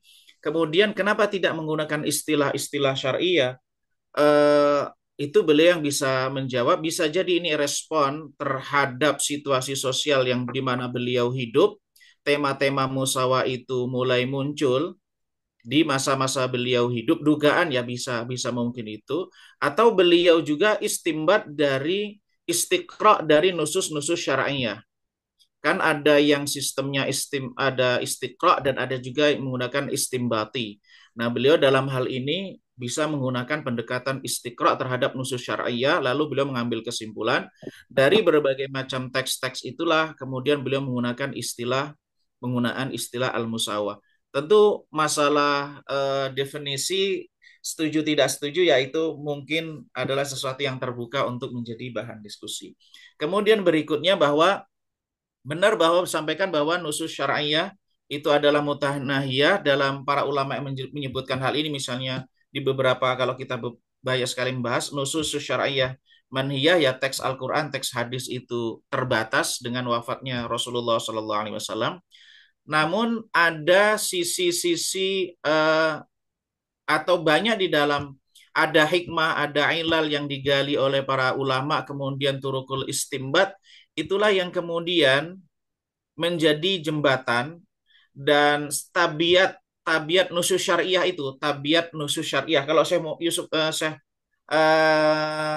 Muhammad Tahir Ibnu Ashur, nusus syariah yang bersifat kulliyat atau kemudian juga di situ di balik nusus syariat itu ada hikmah, ada ilalnya, mu'allalnya, kemudian juga jawami'ul kalim dari hadis-hadis Nabi, itulah yang kemudian menjadi jalan, menjadi pintu mengakomodir realita-realita yang surahnya yang saya maksud tadi ya af'alul ibad atau kemudian af'alun nas, ahdatsun nas, ghair mutanahiyah, itu maksudnya adalah surahnya, memang maksudnya adalah surahnya, bentuk zahirnya.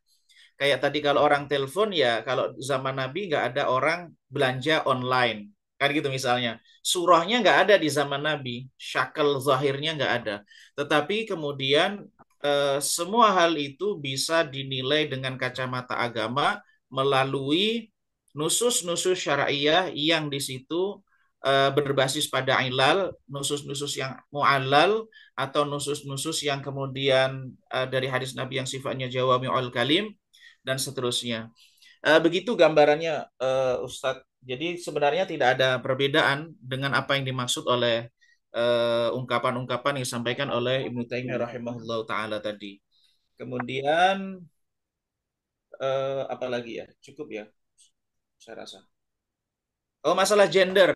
Itu tadi gender itu bahasa saya ya. Maksudnya gini, kesetaraan gender tanda tanya. Maksudnya kesetaraan dari slide saya, kesetaraan gender tanda tanya. Sebenarnya itu dari saya ingin begini. Bagaimana sih sebenarnya eh, kesetaraan gender itu? Jadi ini suatu pertanyaan, lalu kemudian saya dari teks Muhammad Ibnu Ashur ini, bagaimana sih sebenarnya menempatkan posisi jibiliyah tabiat manusia? Maka saya itu ada tanda tanya sih. Jadi maksudnya adalah ini isu gender ini gimana sih sebenarnya? Gitu. Kemudian saya masukkan benar bahwa isu gender itu berbeda dengan masalah jenis kelamin. Maka di kalangan aktivis gender itu misalnya ar-rijalu qawwamuna 'alan nisa itu ditafsirkan rujulah itu bukan jenis kelamin, tapi itu adalah apa istilahnya maskulin ya. Eh, Laki-lakian. Apa? jadi siapapun yang Kaki tampaknya kayaknya. begitu, maka dia berhak Atau jadi 30. pemimpin. Itu tafsir feminis. Benar itu disampaikan. Jadi saya tadi gambarkan istilahnya tanda tanya begitu. Wallahualam. Ya, ya terima kasih Dr. Abdurrahim atas tanggapannya. Ustaz Abdurrahman, saya ingin komentar soal Ya, al-adalah dan al-musawah ya. ya silakan Ustaz. Terbuka saat ini. Ya, Jadi terbuka menarik terbuka juga, ya, silahkan. menarik juga ini dari dokter siapa tadi, dokter Aris ya. Dr. Haris. Ya, kalau saya Silakan. secara peristilahan terminologinya memang berbeda kalau menurut saya ya. Tapi dalam implementasinya musawah dan muadalah ini dan al-adalah ini memang harus muncul. Saya kembali pada tadi yang disebutkan oleh Dr. Ibrahim bahwa al-musawah ini dan saya sependapat lebih banyak identik dengan masalah aslul khilqah ya. Nah, saya memahami bahwa al-musawah ini memang identik dengan aslul khilqah. Artinya bahwa al-musawah ini memang sudah ada pada setiap manusia saat dia diciptakan. Itu musawah. Sedangkan al-adalah itu tidak, itu bukan dibawa dari sejak, sebab al-adalah itu adalah model atau bentuk dari tindakan ya. Jadi tidak ada al-adalah yang dibawa, tapi al-musawah itu dibawa. Kalau bahasa orang sekarang, al-musawah itu adalah hak asasi. Tapi untuk menjamin hak asasi itu mesti ada al-adalah gitu. Kalau menurut saya begitu ya. Jadi al-musawah itu bukan diberikan, tapi dipelihara. Bagaimana cara memeliharanya adalah dengan menerapkan prinsip al-adalah gitu. Saya mencoba memahaminya begitu. Jadi saya kembali pada konsep dasar tadi bahwa salah satu pertimbangan al-musawah itu adalah eh, aslul khilqah gitu. Seperti tadi keramunas, kebebasan, kemudian tanggung jawab dan seterusnya. Dan itulah yang disebut dengan musawah. Jadi memang dibawa dari sejak lahir, tapi untuk memberi itu, memberi hak musawah itu mesti harus ada prinsip al-adalah. Wallahu alam, itu yang saya coba pahami kenapa dua istilah itu atau terminologi itu memang menjadi dua terminologi yang berbeda. Wallahu alam. Ya. Baik. Ustaz Abdurrahman, saya kembalikan. Izin Ya. bisa melengkapi, Tat. Iya ya, dokter ya.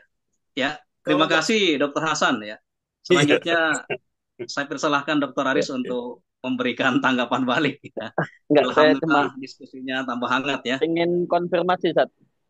Ini kalau musawah itu kan konsepnya aslul khilqah. Ya. Kemudian di Ibnu Ashur itu derivat dari umum risalah. Ya. Kalau itu derivat dari umum risalah, mestinya ya labdun syar'i mestinya.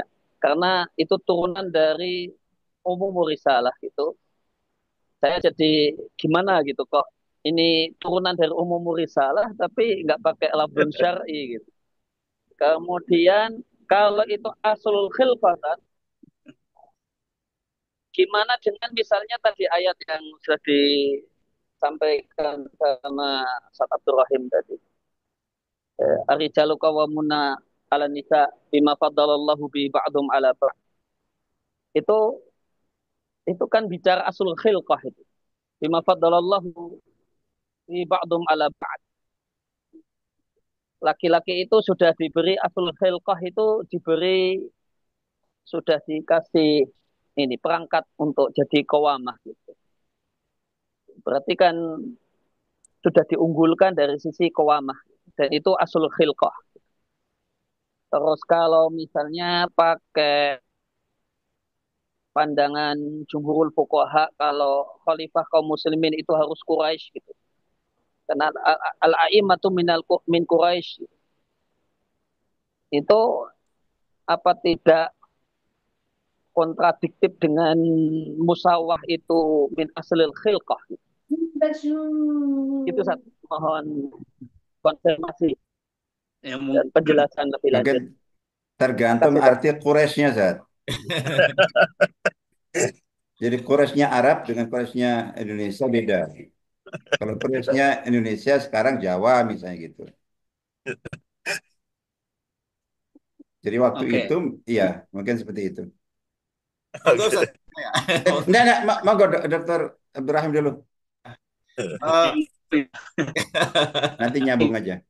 Itu yang mohon maaf luar menarik. biasa. Terkait dengan aslul khilqah dan seterusnya itu di Asyur disebutkan di al-mawani mawani al-musawat. Jadi adanya ketidakkesetaraan. Jadi adanya ketidaksetaraan itu disebabkan oleh ada 4 hal yang beliau sebutkan. Al-jibillah, kemudian yaitu sifat alami, bahwa termasuk di situ adalah beliau sebutkan, ini perspektif Ibnu Asyur ya, bahwa ar-rijalu qawwamuna 'alan nisa itu ya bahwa laki-laki, ini perspektif Ibnu Asyur bahwa jibillah manusia itu ya qawwama itu pada laki-laki secara umum. Kalau kemudian nanti ada kasus kasuistik laki-laki misalnya ada masalah, itu kan bahwa ibrah itu bil ghalib, sesuatu yang secara umum. Artinya secara jibilah, secara fisik, secara alami, secara tabiat itu ya berangkat dari laki-laki dan perempuan itu setara dalam hal tasyri'. Tapi nanti ada pengkhususan. Mawaniknya di mana? Mawaniknya disebutkan oleh bagian yang kedua, mawani' syar'iyah. Misalnya bahwa beban syariat yang diperintahkan laki-laki itu juga diperintahkan pada perempuan. Tapi perintahkan perempuan tidak berlaku bagi laki-laki. Nah, nanti kalau ada ketentuan hadis misalnya tentang sholat Jumat nggak wajib bagi perempuan gitu misalnya, kan itu ada mawani' syar'iyahnya. Nah, itu yang disebut oleh Ibnu Asyur. Kemudian yang ketiga, mawani' yang ijtimaiyah, berbasis kepada sosial. Ini kembali kepada akal, kepada urf yang disepakati. Kemudian yang ketiga sia-sia. Nah, ini mawani' sia-sia terkait dengan al-a'immatu min Quraisy. Ini kan ada dua pandangan. Apakah Quraisy ini dilihat dari lafadznya atau dari ma'aninya? Kalau Ibnu Khaldun melihatnya dari maknanya. Maknanya karena Quraisy di waktu itu adalah memiliki kekuatan, Quraisy itu yang mempersatukan, Quraisy itu yang mereka bisa mengintegrasikan berbagai macam suku. Nah, kalau kita bawa dalam konteks sekarang, al-a'immah itu ya yang memiliki makna Quraisy di masa itu, yang sekarang memiliki makna Quraisy, ya bisa suku lain, bisa bangsa lain. Ini dilihat dari sisi mawani sia-sia, dipertimbangkan kepada maslahatnya. Itu kalau Ibnu Khaldun pandangannya terkait dengan al-a'immatu min Quraisy, bahwa itu bukan maknanya Quraisy harus dalam pengertian dia darah Quraisy, tetapi maksudnya adalah ya mereka yang memiliki karakter Quraisy. Wallahu a'lam bishawab. Itu Ustaz gambarannya kalau yang sebutkan tadi. Ya, syukran Ustaz. Ya, terima kasih Dr. Abdul Rahim. Mungkin saya menambahkan sedikit ya apa yang ditanyakan oleh Dr. Aris ya. Bahwa terkadang ulama itu menggunakan istilah-istilah yang tidak ada secara tekstual dalam Al-Quran dan hadis ya. Tetapi mereka terkadang menggunakan istiqra ya. Ya misalnya kata tasamuh itu kan tidak ada juga dalam dalam Al-Quran hadis itu ya. Kemudian termasuk kata siasah itu nggak ada dalam Al-Quran, tapi ada dalam hadis. Ya siasah kepemimpinan para nabi kepada Bani Israel. Yang kedua itu siasatul faros kalau nggak salah ya. Siasat apa namanya kepemimpinan keledai kalau nggak salah itu. Dalam konteks eh siapa itu? Anaknya Abu Bakar tuh, Asma ya, Asma. tentang siasatul faros itu. Tetapi memang istilah-istilah itu kemudian istilah politik, istilah siasat, bahkan istilah fadilah itu eh, dalam bukunya Al-Qardawi itu nggak ada juga katanya. Akidah, fadilah itu nggak ada dalam Al-Quran. Ya, termasuk siasah juga secara tekstual memang tidak ditemukan. Tapi para ulama itu kemudian menggunakan istiqra, ya muncullah istilah-istilah seperti itu. Artinya selama apa nama ma'aninya, makosidnya tidak tidak problematik ya itu diterima oleh para ulama. Selanjutnya kepada kepada Ustadz Muzaffar, saya persilakan untuk memperkaya perspektif dalam kajian ini. نعم دكتور بارك الله فيكم وجزاكم الله خيرا كثيرا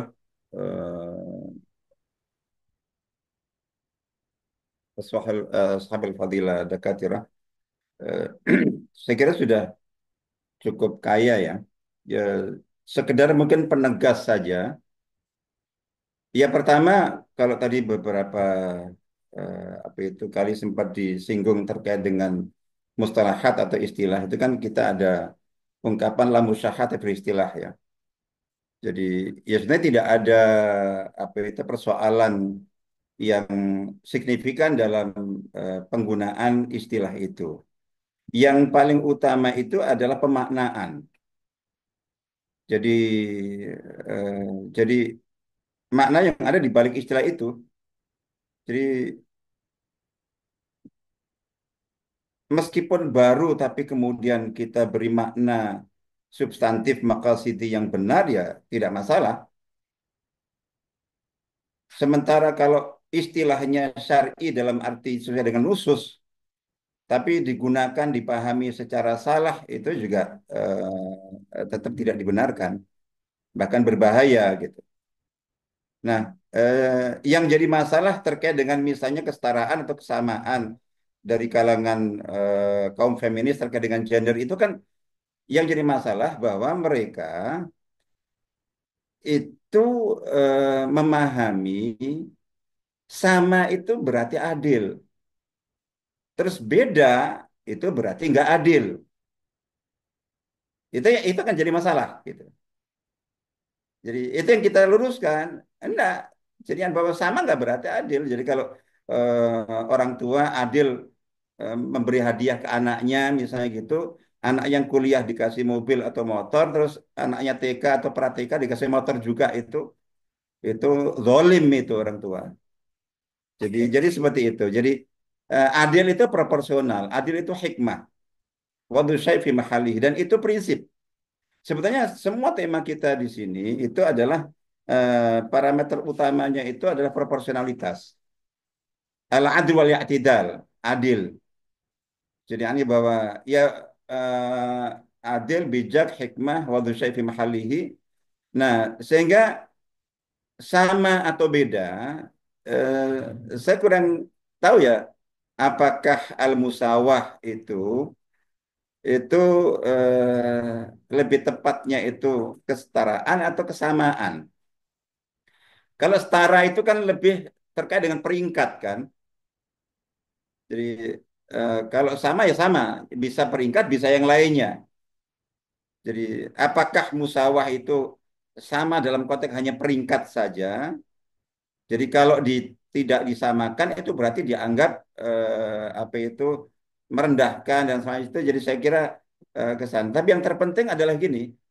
Jadi di dalam Islam dan juga bahkan dalam kaidah-kaidah yang kita sepakati semuanya Itu prinsipnya yang penting segala sesuatu eh, itu kan yang terpenting proporsional, yang terpenting adil.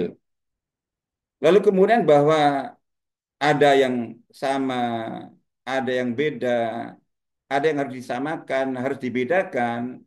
Saat disamakan bagaimana penyamaannya, saat dibedakan itu pembedaannya di mana. Itu proporsional, jadi beda tapi kemudian mestinya jarak bedanya itu hanya 1 digit. Tapi dibedakan 2 digit, 3 digit, itu zalim. Lagi-lagi semua proporsional. Lalu kemudian faktor penentu proporsionalitas itu yang tadi sudah disebutkan. Yang pertama adalah apa itu awamil syariah. Jadi hukum syar'i lah, syariat yang tadi sudah disinggung oleh Dr. Abdul Rahim. Eh, yang kedua adalah eh, jadi ada prinsip-prinsip. Jadi kan ada usul furu' ya. Jadi prinsip yang mengacu kepada maqasid. Yang di sini nanti kaitannya dengan juga aspek konsekuensi. Jadi mengapa kok laki-laki dan perempuan dalam Al-Quran bahkan secara tegas. Walaysa dzakaru kal unsa. Itu prinsip dasar. Jadi ani bahwa eh, terkait dengan apa bentuk tugas karena semangatnya itu kan gini. Pembedaan dan itu harus dibedakan itu dalam rangka untuk jadi sesuai tuntutan dan konsekuensi kehidupan dan juga pelaksanaan hukum syariat. Sebagaimana hidup ini nggak bisa diisi dengan laki-laki saja, tidak bisa diisi dengan perempuan saja. Allah memang menciptakan laki-laki itu berbeda dengan perempuan, perempuan berbeda dengan laki-laki. Itu karena untuk saling melengkapi, saling menyempurnakan. Kehidupan hanya bisa berjalan dengan itu. Nah, yang termasuk paling penting di sini dalam konteks ini adalah eh, apa itu hal-hal yang memang eh, dibedakan. Jadi pembedaan yang harus kita luruskan dari kalangan kaum feminis itu bahwa membedakan berarti merendahkan, membedakan itu berarti membedakan derajat, membedakan. Nah, ini pembedaan ini sesuai dengan tuntutan pertama apa itu sunatullah, yang kedua tuntutan kehidupan.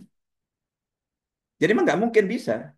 Nah, ini yang mungkin sadar tidak sadar itu kita sendiri itu sudah terpengaruh karena memang kehidupan saat ini kebanyakannya disetting tidak berdasarkan apa itu prinsip prinsip apa keadilan sesuai dengan hukum syariat dan prinsip-prinsip dasar. Jadi cuman kita nggak sadar aja mungkin barangkali ketika itu kan seharusnya berpengaruh kan. Artinya kalau memang walaysa dzakaru kal unsa dalam konteks fungsi dan tugas serta jenis amanat untuk saling melengkapi, sementara umumnya pendidikan kita itu kan disamakan. Meskipun kita menentang apa itu jadi pemikiran kesetaraan gender menurut para kaum feminis itu, tapi itu yang terjadi dan terterapkan dalam kehidupan kita dan bahwa kita terkontaminasi, kita terpengaruh dengan itu. Karena memang berbagai aspek kehidupan kita itu tersetting seperti itu. Itu juga sama.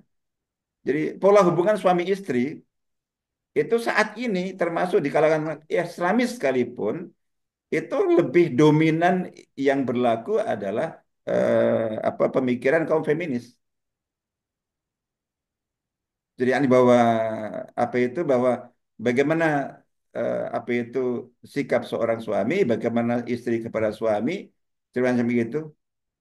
Itu tanpa sadar itu nggak sama, kita sama nggak ada terus karena begitu bahwa kita harus suami itu kawam itu imam, ini makmum, istri harus izin. Oh, kalau istri harus izin berarti suami juga harus izin, jadi gitu.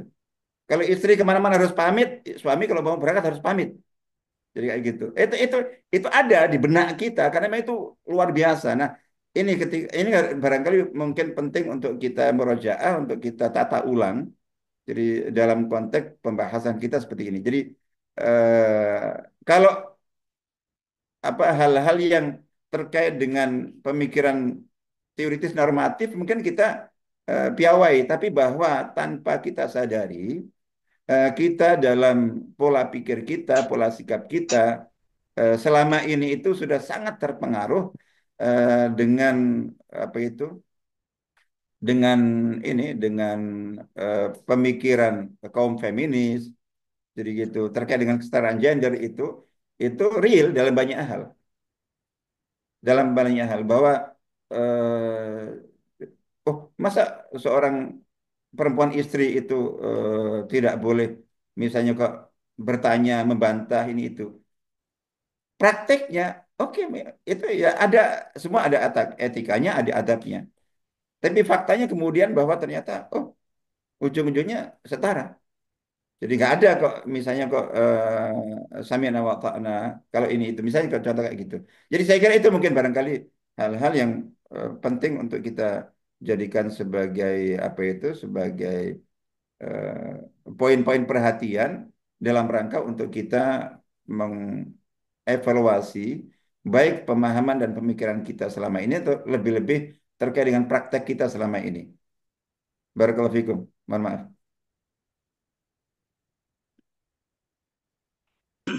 Taib, jazakallah khairan Ustaz Muzaffar atas tanggapannya, perspektifnya yang luar biasa ya tentang apa namanya al-musawah ya. Bapak dan Ibu sekalian, sebelum diskusi ini ditutup, eh, saya persilahkan lagi satu orang lagi untuk berbicara. Ini, Pak. Nanti kita ke hanggar jalan kaki. Oh, ke hanggar? Umi nggak diajak. Tadi dia Baik, Bapak dan Ibu sekalian, selanjutnya saya persilahkan kepada Dr. Abdurrahim untuk memberikan tanggapan sekaligus closing statement. Ya, terima kasih Ustadz Muzaffar sebagai tambahan insight tadi. Begitu juga Ustadz Rahman ini sebagai closing statement bahwa karya-karya Ibnu Ashur ini menarik untuk kita gali, kita perdalam, dan kemudian juga kita coba lihat sisi-sisi yang memungkinkan untuk mengembangkannya dari aspek yang di era sekarang dengan berbagai macam dinamika, problem-problem baru, dan menurut hemat saya ini sebagai satu frame yang cukup menarik ketika beliau membahas tentang kesetaraan lah, atau kesamaan ya tadi Ustaz Muzaffar, bisa saja dengan istilah itu. Kemudian juga beliau memberikan pakem batasan-batasan, dan ini sebenarnya juga menjadi pembatas wilayah yang oleh saat ini kalau kita baca statement di beberapa kalangan feminis misalnya, itu seakan-akan mereka menginginkan kesamaan yang tanpa batas, bahkan menggunakan penafsiran-penafsiran Al-Quran, justifikasi hadis-hadis yang semuanya sama, yang kemudian nusus-nusus teks-teks syariah itu dieliminir untuk dikembalikan kepada kesamaan dan seterusnya. Gambaran tadi yang sampaikan oleh Ibnu Ashur tentang 4 hal tadi itu bisa memberikan kepada kita paling tidak frame dasar untuk melihat bagaimana menempatkan kesetaraan, kesamaan pada posisinya, dan mana menempatkan ketidaksamaan atau perbedaan antara satu orang dengan orang yang lainnya. Wallahu alam, mungkin itu Ustaz Rahman dapat sampaikan. Baik, terima kasih kepada Dr. Abdurrahim yang berkenan menjadi narasumber kita pada diskusi Kopi Hangat pagi ini. Terima kasih juga kepada Bapak dan Ibu sekalian yang setia menjadi peserta diskusi ya pada setiap Rabu ya. Insya Allah kita akan ketemu lagi pada kesempatan yang akan datang. Tapi Bapak dan Ibu sekalian, sebelum acara ini ditutup, mari kita akhiri majelis ini dengan bacaan Alhamdulillah Alhamdulillahirabbil alamin. Alhamdulillahirobbilalamin. Kita lanjutkan dengan doa kafaratul majlis. Subhanaka Allahumma wa bihamdika asyhadu an la ilaha illa anta astaghfiruka wa atubu ilaik. Assalamualaikum warahmatullahi wabarakatuh. Waalaikumsalam warahmatullahi warahmatullahi wabarakatuh. Alan, barakallahu fikum, jazakumullah khairan katsiran. Ustaz Mudaffar, barakallahu fiik. Barakallahu fikum, Dr. Barakallahu khair. Assalamualaikum. Assalamualaikum. Assalamualaikum.